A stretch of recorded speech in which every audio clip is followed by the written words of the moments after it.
And today, we're reacting to parents discover their daughter is a mass killer. Bro, finding something like this out as a parent, this has got to be world shattering, smashing. Like, you probably can't even fathom or believe it's really true. Let's get into the video though, man. Let's do it. This is Natalie and John Shirilla, the parents of Mackenzie Shirilla. Just hours earlier, they were informed their daughter was involved in a devastating car accident and that she was transported by helicopter to the nearest hospital. Okay. However, what they're about to hear from this officer would change the course of their and Mackenzie's life forever. Okay. No. You want to sit down? Oh my God. Ah, fuck.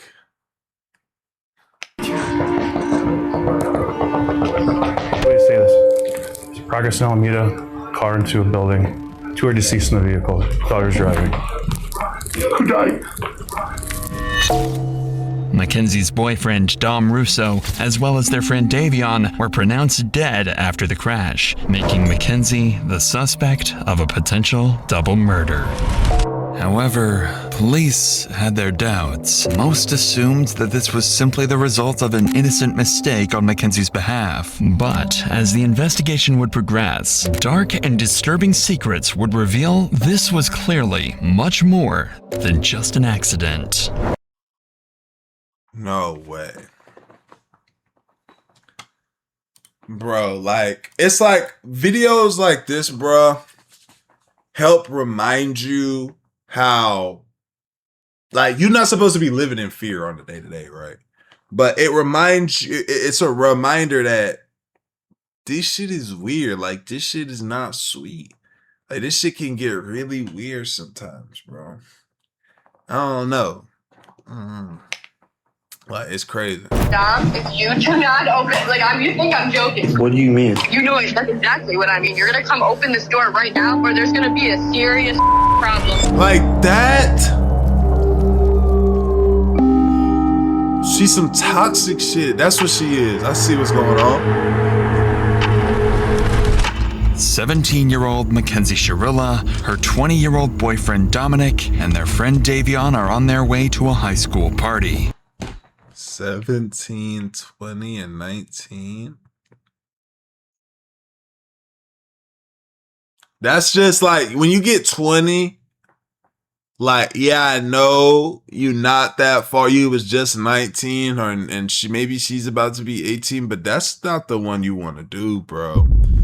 Just go on about your life. Get you some 19, 20, 21, 22-year-old shit. You playing with fire living that life, my boy. Party. With Mackenzie's 18th birthday in just 2 days, the group has decided to go out and celebrate. But what seems like a normal night out will in a few hours turn into one of Ohio's most disturbing mysteries. At around 2 a.m., Mackenzie and Dominic are seen smoking at the party. And at one point, Mackenzie reportedly offers the host of the party, Look at this party, guys. psychedelic mushrooms.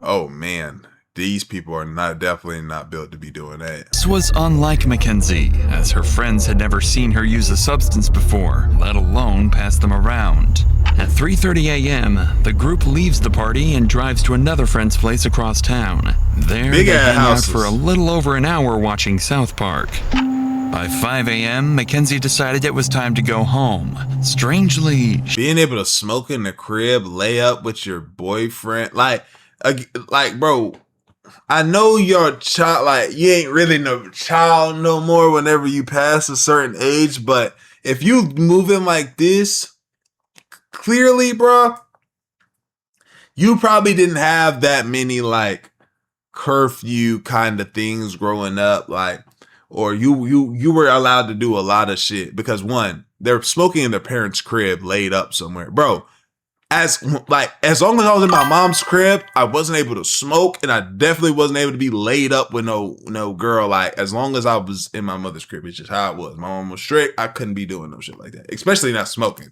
But laid up, like, in a crib with a girl in my mom's house, I'm not gonna just be cranking in that bitch. She wasn't gone. You see what I'm saying? She asked to drive instead of Dominic. I be cracking in my dad's crib. I mean, that's different. That's your pops. You know what I'm saying? I feel like as a dad, like your dad's gonna be okay with you cranking and doing what you doing. And he just gonna tell you, hey, make sure you wrap your shit up. He gonna teach you how to do it right. My mom wasn't, she was telling me, hey, you need to make sure you wrap up and do da-da-da, but you ain't gonna be cracking in my shit. I be sneaking. You know what I'm saying? I'd be able to lay up in the bed with my girl, be chilling a certain way. Like, we couldn't be all up under the covers and shit. Like, you know what I'm saying? Had to have the door cracked. But whenever she was gonna be like, you know? This was unusual. Life but of a Dominic nigga and some agreed. strict shit. Additionally, when Davion asked for a ride, Mackenzie refused to let him in the car. After an Damn, argument, Davion. Dominic convinced her to take Davion home. All three of them would get in the car, sealing their own fate. Damn, this nigga couldn't stay off that gas. At the intersection between Pearl and Progress 5:30 Drive, a.m., CCTV y'all. spots the car making a turn off course from Davion's house. Instead of driving along Pearl Drive, the car turns onto Progress Drive, a road that ends abruptly with a brick wall. CCTV would spot the car rapidly start accelerating, going from a calm 30 to over 90 miles per hour. In the very last seconds, an intense turn would take place, leading the car to narrowly avoid slamming into a tree, but it would be too late, and the car would speed into the brick wall. The crashed car would remain undiscovered for 45 minutes, until 6:15 a.m. when a passerby on a motorcycle would discover the destroyed vehicle. About 10 minutes later, law enforcement would arrive, and through their body cams, we can witness the horrific discovery they would make.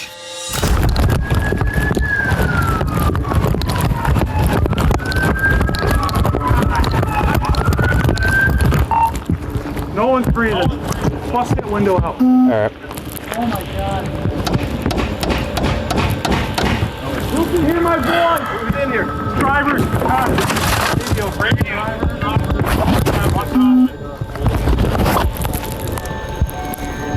Oh shit. Yeah. Hey. This is bad, guys. She's alive. We gotta get her out. Here, all right. You jump and unlock this door. Let me see your knife. Let's cut this thing out.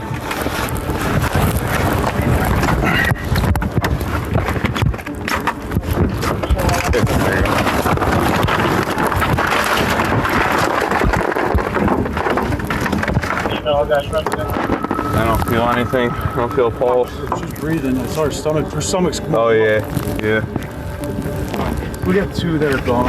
yeah. Okay. Jesus Christ. This is the worst I've ever seen. How old is Dominic Russo? 17? 19? Rest in peace, buddy. Inside the car, officers quickly confirmed two victims as deceased, 20-year-old Dominic in the front passenger seat and 19-year-old Davion in the back. But one person has survived, the driver.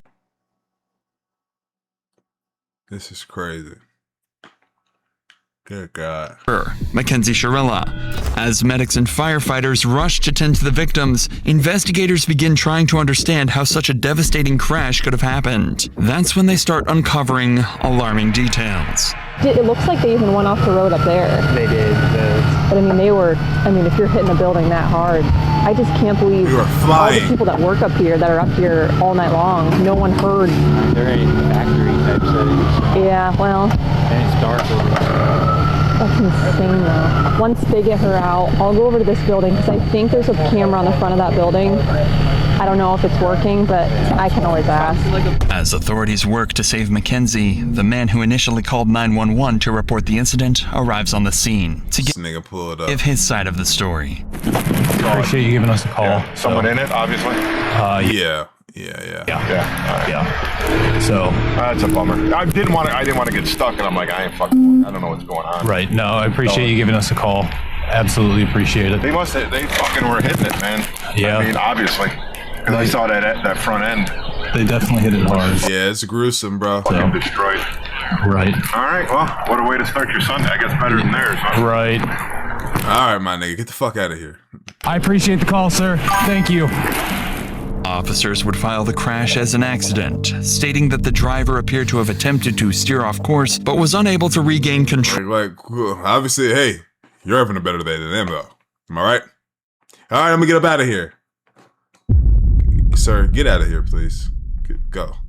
If you ever wish payday came sooner, this will actually help. There's a banking app called Current with a bunch of useful features. One of the main ones lets you access up to $750 of your paycheck early if you switch your payroll over. Current has features like paycheck advance, overdraft, the build card, and even though the paycheck advance is my favorite, if you're focused on building your credit or just want a smoother way to manage your money, it handles everything in one app. I rock with this app myself, which is clearly why I partner with them. And right now they're giving $75 to anybody who signs up using my link or scans the QR code on the screen. Scan the QR code, it'll take you straight to the sign up page where you can create your account. Go through the normal sign up steps, enter your information, order your current card. That easy. After you complete those steps, you'll see the option to put in a promo code. Use mine, code Astral, which unlocks a $75 bonus whenever you link your direct deposit. Go through the full sign up process so you don't miss it. If you feel like managing money is stressful or tight, it's definitely worth checking out Current because this is exactly what it's designed to help with, helping people like you stay more on top of your finances. Mackenzie was diagnosed with a condition known as POTS, which can cause dizziness and fainting, something officers believed may have contributed to the crash. The presumption was that a combination of Mackenzie's medical condition and drug use had likely led to the tragic crash. However, one detail worried officers. There were no signs of braking anywhere, and officers would soon begin to discover why. I've personally been told that she did voodoo on him. He was scared that My nigga got caught in some bullshit, y'all. 1 second, let me go up my nose real quick, y'all. I'm sneezing. Hold on. Brief intermission, y'all. What y'all got going on?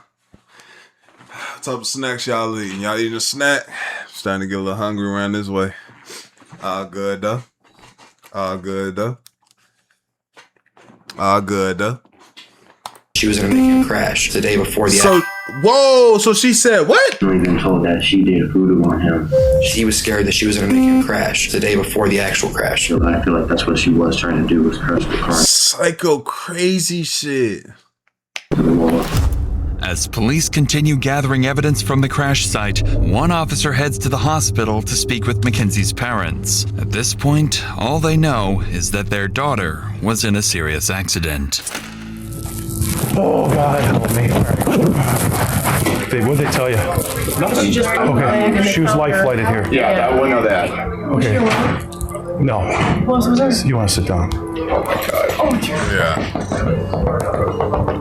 Wait, do you say this? There's progress in Alameda, car into a building. 2 are deceased in the vehicle. Daughter's driving. Who died? I don't know whether, but there's one that we don't know. His name's Jacob. Does anyone know Jacob? Dom?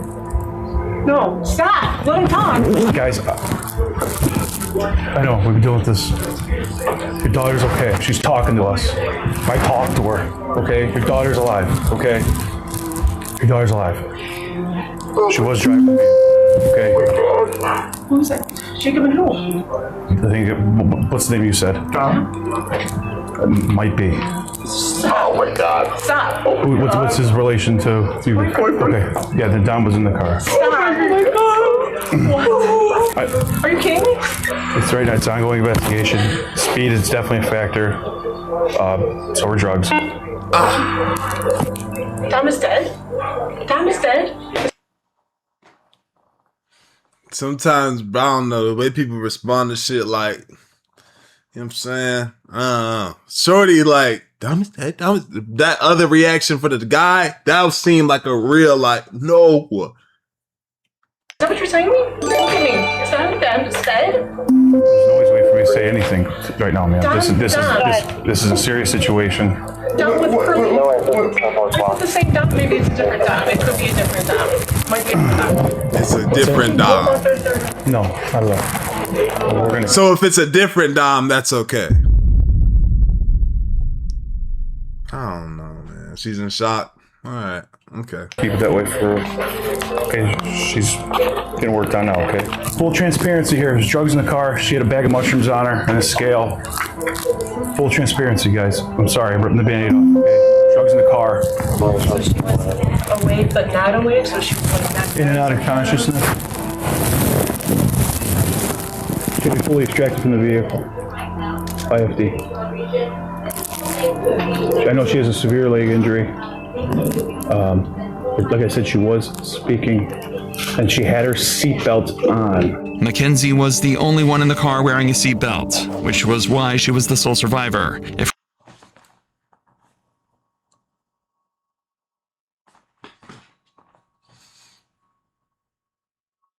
Wow. Wow. Wow. It's the greatest seatbelt ad. Wow. Getting in the car with anybody one-on-one. Putting my damn seatbelt on. Now, I will say I have a bad habit of getting in the car with somebody like an Uber. And this just maybe you wisen up. I'll get inside of an Uber and I do not have my seatbelt on. In the back, like if I'm in the back seat. If I'm in the back seat, I won't put it. Like if I'm in the Uber for some reason. I don't know. Like, strictly when I'm in the Uber. Anybody else, I put it on. I'm tripping. Her intention had been suicide, it's unlikely she would have taken that precaution. This detail would later become important to the investigation. Yeah, that probably saved her life. 100% saved her life. She had a seatbelt on. Oh. I don't believe the others did. Mackenzie's parents would take the news relatively well, relieved their... Yeah, that's what I'm saying. Yeah, they are. I mean, again, it's like when you hear that it's not your child, I guess there's just a sense of relief. So I maybe that's just overwhelming them. Like, okay, fuck. All right, it's somebody else's, but like, you know, survived. But officers now faced a much harder task: telling Dominic's parents. I don't remember at this point. They didn't even know their son had been in an accident. Nigga asked me, how would I feel if it was mine? Does that need a react? Does that need an answer? Known that he had passed away.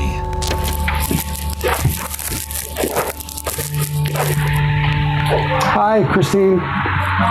Hey, can I talk to you real quick? Yeah. Hey, there was an incident that we believe Dominic may be involved. What? Both Davion and Dominic are deceased. Oh, God. Yeah. Oh, God. Christine. Just sit down. Just sit down. We had around 6:30. I did too. The car was just smashed somewhere? Yeah, so what it appears that happened is they were going westbound on Progress from Pearl Road. They went... Right here in Strongsville? Yeah, in Strongsville. That business that's right on Alameda, right where Progress ends, that's dead ends right there. Yeah, I'm sorry to hear that, Chris. They hit that building. They hit the sign out front and then they hit the building. This is crazy too, because in hindsight, this is because somebody did this out of like, I want to hurt people. This wasn't like an accident. You don't get to go to bed like, oh, this is an accident. Somebody did this on purpose. I don't know. We don't know that. We don't know that. So 2 kids are dead. My son's dead. Another kid's dead. And the girl's in the hospital. She's in surgery right now. Oh my God, huh, Chris? I mean, another family member or a friend or anybody that you might want us to call on your behalf? No. This is a fucking nightmare. Hey, somebody called in at 6:30 in the morning? Between 6:15 and 6:30, yeah. Came upon it passing it by. Yeah. Oh my gosh. Damn it. This is fucking horrible. She was in her car? It was in Mackenzie's car, yeah. Yeah. Oh my gosh. Is she naked or you guys don't know? We right now we don't know. She's in surgery right now, so we don't know. So what a fucking nightmare. 3 weeks would pass, time that Mackenzie would spend in the hospital recovering. Her condition would improve significantly, eventually recording videos, allowing her to leave and return to her normal life. The community mourned the tragic loss of Dominic and Davion and expressed sympathy for Mackenzie, who had just gone through the trauma of losing both her boyfriend and a close friend. But soon, strange things about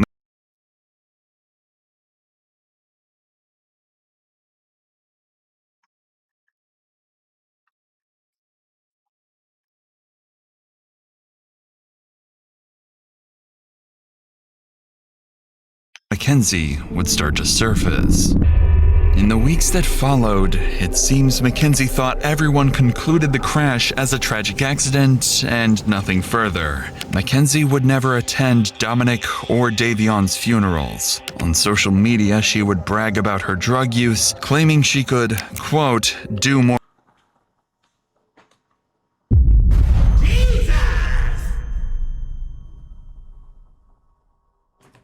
drugs than anyone and still live. And then, on October 31st, 2022, Mackenzie would go to her first party since the crash. This is crazy. This is crazy.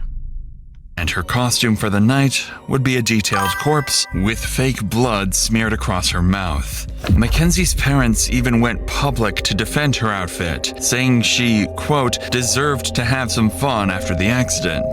There also appeared to be a mysterious source of income. Mackenzie was spending thousands of undocumented dollars on designer clothing. What's happening right now? What is happening, bro? I don't even know what I'm looking at. I'm so confused, bro. I genuinely don't know what the hell I'm looking at. What is happening? And she wasn't hiding it either, openly bragging about it online. What's her mom and dad? Bro, look at this. And she's living with her mother and father. But lucky for Mackenzie, this strange behavior still wasn't enough for police to launch a full investigation. However, that would all change when Dominic's family came to the police with a video taken from Dominic's phone. There we go. There we go. Nah, there we go. A clip recorded just 10 days before the crash, one that would change everything. But before we get to that, I want to tell you about the best earbuds I've ever used. If you're like me, Raycon? Nigga, you know damn well you don't use Raycons. Low uncovered. At this point, officers already had a growing list of suspicions about Mackenzie, but it would be one video submitted by Dominic's parents and filmed by— Nah, shit, just like your ads. No, my ads are a lot more abrupt and startling. That was a nice, smooth transition. Dominic himself just 10 days before the crash that would turn the entire case on its head. Dom, if you do not open, you think I'm joking. You think I'm joking. You think I'm joking. Like, I'm dead ass. You're gonna come open this door right now, or there's gonna be a serious problem. This was a short snippet from a 15-minute video where Mackenzie clearly and continuously threatens Dominic. But this wasn't all. Dominic's family would show even more disturbing material, including text messages confirming she had threatened to kill Dominic. This was enough for officers to reopen the— Mackenzie, you fucking tripping is all I'm saying. You threaten to end my life all the time. Damn, Dom. Damn. Case. Now investigating it as a planned double homicide. At this point, this is a homicide investigation, and so we are trying to show that she intentionally drove the car into the wall. Shortly after the investigation began, police would begin interviewing several of Mackenzie Chiarilla's friends, family members, and individuals from the community. This would prove to be very insightful. Officers would first bring Tyler, Mackenzie's former boyfriend, in. Unfortunately, his accounts would only serve to deepen their concerns. You understand? Mackenzie, see that crazy white shit. You're not under arrest. Yeah. You walk out anytime you want. We have approximately 10 questions that we wanted to ask you. How long were you guys in a relationship, you and her? Well, we were all friends in a friend group at first. I ended up dating her for a little bit, probably over the summer. I was only dating her for probably a month and a half or 2 months. And then me and Dom found out that she was cheating on us basically, but damn, she's some crazy white cheating shit. Sexual deviancy? It wasn't anything official, so it wasn't no hard feelings with whatever happened. I just kind of was after me and Dom found out about that, we didn't have no problems with each other and nothing, but they were on and off, and I kept on talking to her still while they were on and off because we were all still in the friend group and stuff, so And then we kind of just like stopped being intimate, you know what I'm saying? And we're just friends. So, describe the relationship. What was it? What was she like as your girlfriend? Like, I don't really have much with her relationship-wise because we didn't date that long. But like friend-wise, like she was crazy. Like she like mentally just not all there. I mean, yeah, I don't think she's just mentally all there. Like I personally feel like she was trying to kill herself in that crash, and she failed on doing so. Why did Dom put up with this? Do you know?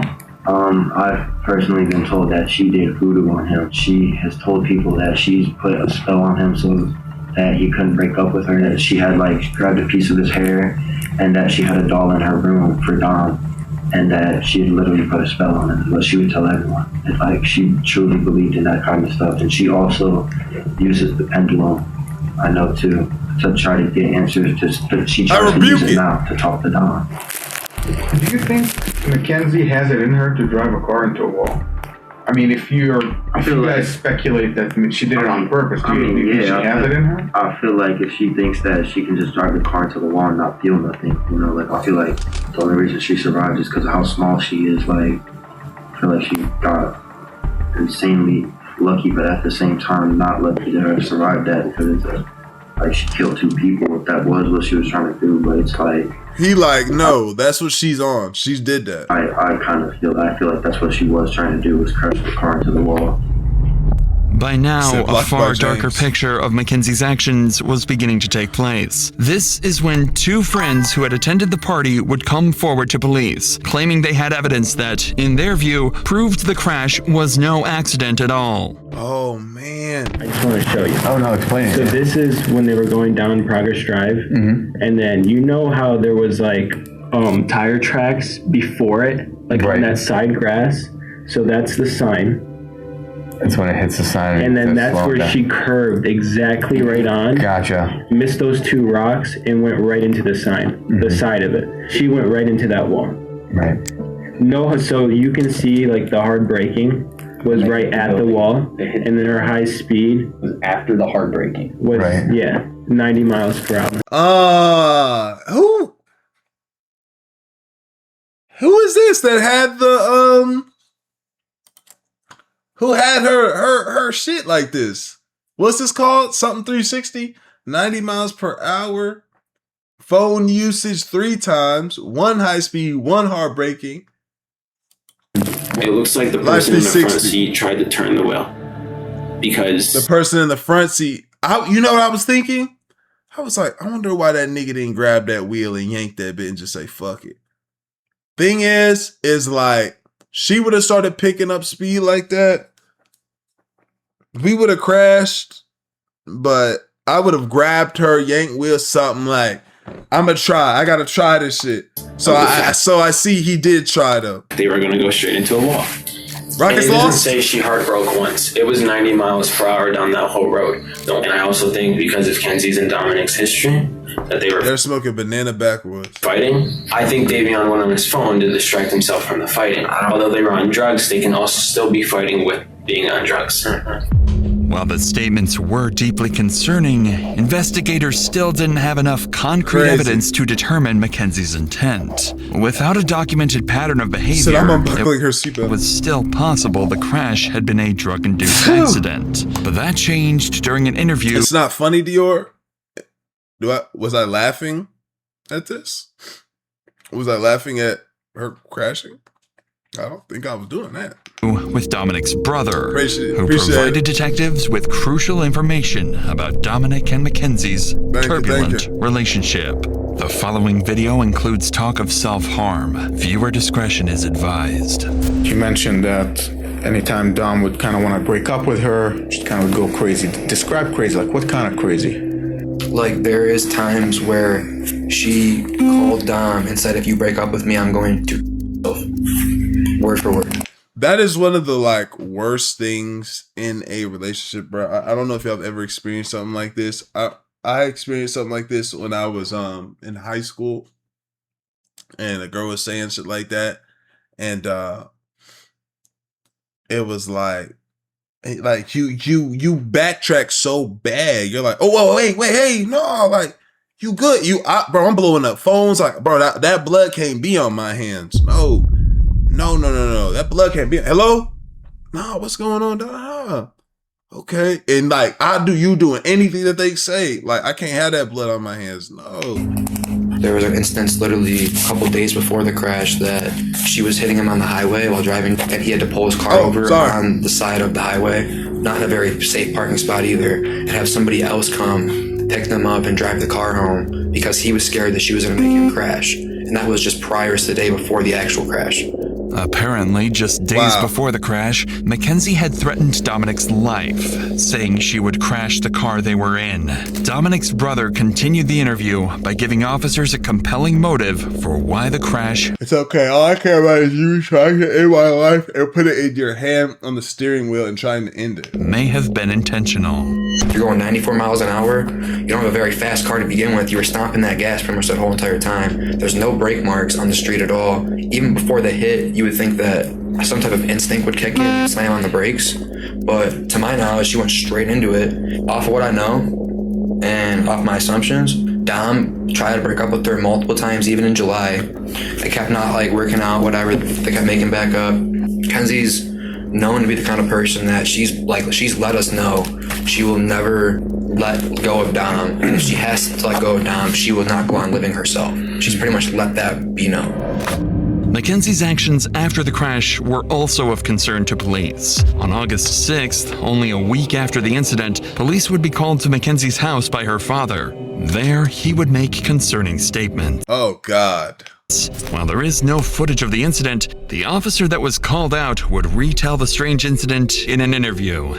Sarge, I want to ask you first about August 6th. If you recall, that's the day you guys were dispatched to Mackenzie Sharilla's room. Can you tell me about that day? So we were dispatched up to the room for a disturbance. Once we arrived, everybody's over her. Everybody's like, no, we got to get her gone. She's tripping. Like, she's starting to do weird shit. Up on the room. She was upset with her dad. We asked the dad to step out. And we're trying to calm him down. And he's like, you guys probably know who I am. At one point in the conversation, he's like, I feel like my daughter needs a psych evaluation. Yeah. And he's like, because she's not, thinking clearly and word for word what he said. Like, I don't recall every word that he said. He was pretty hysterical. He was pretty upset. She was upset with her dad because, she wanted the lady to go to the funerals. During this interaction, it became clear that Mackenzie was deeply upset with her father. Despite creating a shrine for Dominic, regularly posting on his Facebook memorial page, and wearing his clothes, her father hadn't allowed her to attend Dominic's funeral. It appeared that Mackenzie... Why? I wonder why he didn't... Why? I wonder what that was about. He was truly mourning his death. But around this time, police managed to gain access to her phone. What they uncovered didn't just explain her mysterious source of income, it also hinted at something far more disturbing. After decrypting Mackenzie's phone, investigators discovered several photos of her posing with large sums of cash, despite having... They was getting money. No documented job or known source of legitimate income. They also found fake IDs, seemingly intended to help her pass as an adult. But most concerning was a Snapchat conversation dated July 22nd, 2022, in which Mackenzie quoted $1,000 for pictures and $2,500 for an in-person meeting to do, quote, anything you want. She was sucking. She was sucking. 4 bands. Who was she? You could have 4 straps of what? You finger that for me, and while I am doing it, then yeah, I'm down. You up blank. Send 1,000. We can link anything you want for 2,500. You get cash money in person. No fucking way I send you anything up front, especially 1,000. So let me know when and where you want to do it. Taken together, the materials painted a deeply troubling picture. On top of this, her phone revealed numerous examples of reckless driving. Videos showed her speeding, smoking marijuana behind the wheel, recording Snapchats while distracted, crashing during a practice run and laughing about it, letting go of the steering wheel, and even bragging about driving recklessly. But in November, detectives would discover evidence far beyond any reasonable doubt. After analyzing Mackenzie's phone location data, investigators were able to retrace her movements in the days leading up to the crash. That's when they made a dark discovery. Just days before the incident, Mackenzie had driven down the exact same road 7 times, heading straight towards the same brick wall. She had practiced the route. Officers believed they had gathered enough evidence to prove Mackenzie had planned the murders. On November 4th, 2022, more than 3 months after the incident, officers were dispatched to arrest 18-year-old Mackenzie. Slam her. Slam her. Gorilla. Where's she? Right back there, pal. Mackenzie, you bitch. Hi, Mackenzie. Step out for me. I'm Detective Jesus. I'm the one who's been investigating the crash. You're under arrest for aggravated murder ×2, okay? Nobody's gonna ask you any questions. Nobody's gonna bother you. Can I have your key, please? Could you please be careful taking this one off so it doesn't You're not, it doesn't matter. You're not gonna be out. break the bracelet, please? You got it. You got it. It's over. Yep.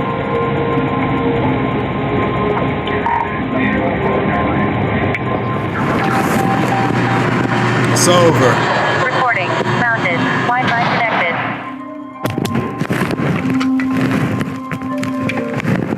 Right, all the way to the police station. It's over.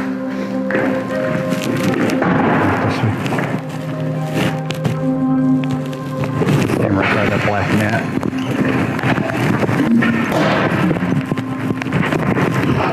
What's your first name?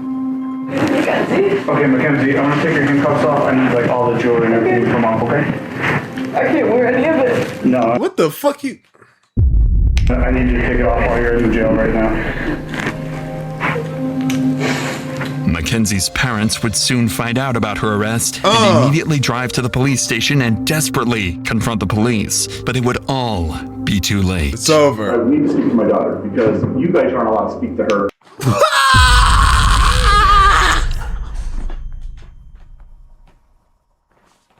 Stand down, bitch.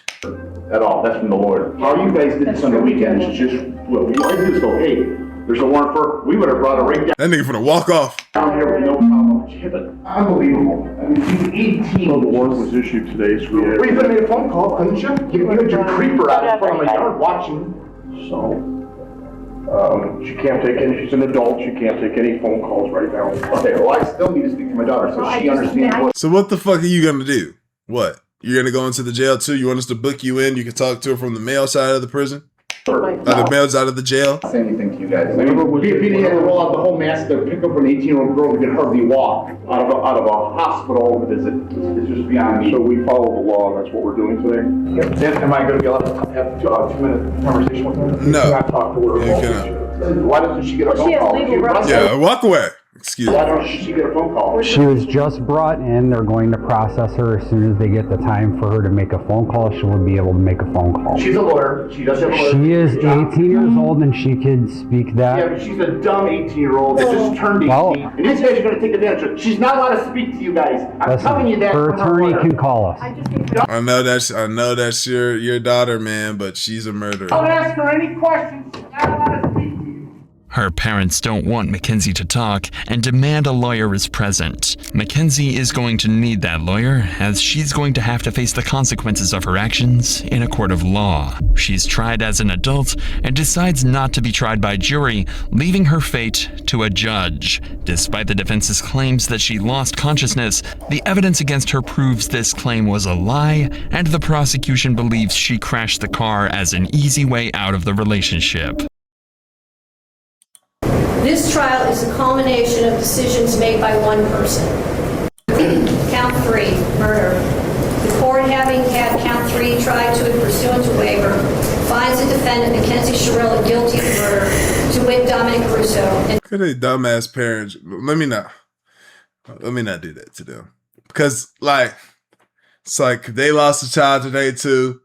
They didn't commit the murder. Their daughter did. You're still your daughter. Violation of Ohio Revised Code Section 2903.02b as charged in count 3. Count 4, murder. The court, having had count 4 tried to have pursued a waiver, finds the defendant, Mackenzie Shirilla, guilty of murder, to wit Dominic Russo, in violation of Ohio Revised Code Section 2903.02b as charged in count 4. Count 5, felonious assault. Oh, wait. Let me tell this here, the sentence. 03.11A1 as pursuant to waiver, finds the defendant, Mackenzie Shirilla, guilty Her of mama still ain't cried one tear. felonious in assault. public. Finds the defendant, Mackenzie Shirilla, guilty of aggravated vehicular A2A, possessing criminal tools. Court, having tried to have pursuant to waiver, finds the defendant, Mackenzie Shirilla, guilty of possessing a substance, device, instrument, or article, to wit, a digital scale, to commit the offense August 21st at 1 p.m. If any party wishes to file a sentencing memorandum, it is to be filed by 4 p.m. on Thursday, August 17th. Thank you. Damn. Wait, so I'd imagine she just got sentenced to 15 years?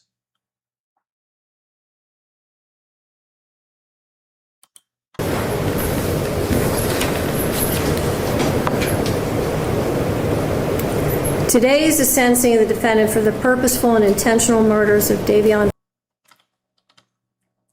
She got 15 years. Wow. Wow. With credit for time. No, Your Honor, thank you. Any questions? Her lawyer was working. That being said, let me know what y'all think. Like the video, sub up, comment, vision channel. I appreciate it. We going entity led though.